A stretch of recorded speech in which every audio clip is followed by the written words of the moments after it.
All right, people, we have been working on nonfiction for the past few weeks.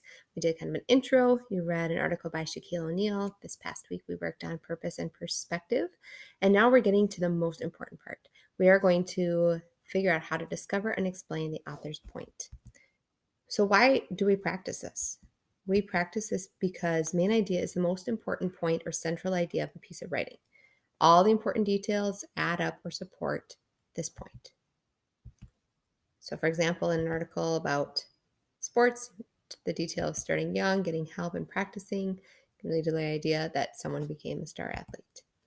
So, why do we practice this? Because figuring out the main idea is not only essential for English class and other classes like social studies and science, any text where you read or listen to something, but it is an important life skill. When you hear things on the radio or you read something posted in social media or get a long text, figuring out, okay, what's the point here is an essential life skill that's going to help you in every area of your life. So sometimes the main idea is stated directly. The author might have, especially in the beginning paragraph or the ending paragraph, they'll tell you exactly what their point is. But a lot more often, you have to infer or make an educated guess about the main idea using the title and details. Those are where you're going to find your best clues. So looking at the title usually will let you at least figure out what the topic is, and then remember the main idea is the most important point that's made about that topic. So in this, we have playing hardball. We know it's something about sports. Reminder, topic is going to be a one word or phrase, and a main idea will be a complete sentence. So once you figure out the topic, figure out what is this selection saying about that topic. In this little paragraph here, is it all about practice? Is it all about the weather? Looking at those details can help you figure out what is it all about. It's all about dedication and working hard. So then we can make a complete sentence about that. So we'll make it a complete sentence. Remember, it has to have, don't start with this is about. Just take that part out and make your sentence. Just say what it is you want to say about that topic. For here, the girls on the soccer team are dedicated to working hard. We don't need the main idea is that. We can just say the girls on the soccer team are dedicated to working hard. So tip number 3, make it a full sentence. So as a reminder, the main idea is not the topic. It is what is said about that topic.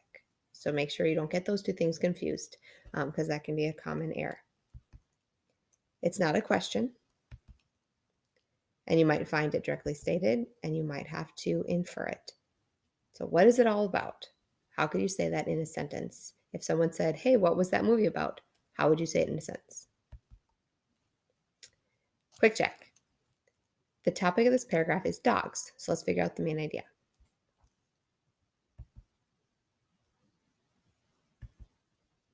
All right, a little bit more practice here. So you're going to read this paragraph and then write one main idea sentence, keeping in mind those 3 tips on your notes. Once you've entered it, you'll be able to see what my idea of the main idea is, as long as yours is similar. Doesn't have to be exactly the same words, but you have a similar idea for the main idea. And then the title, there's a lot of possibilities for there, as long as it has something to do with the topic. So pause and do your practice.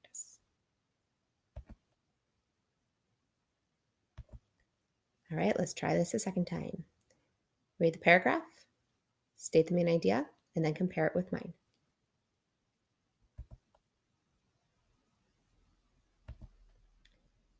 Number 3 out of 4. Read the paragraph, state the main idea.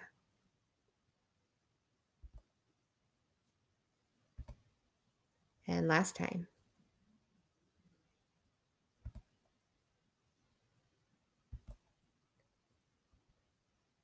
All right, so you have practiced main idea a little bit. We're going to be doing continued practice with this leading up to Thanksgiving break, and we will learn more and more about how to find main idea well as we continue practicing together.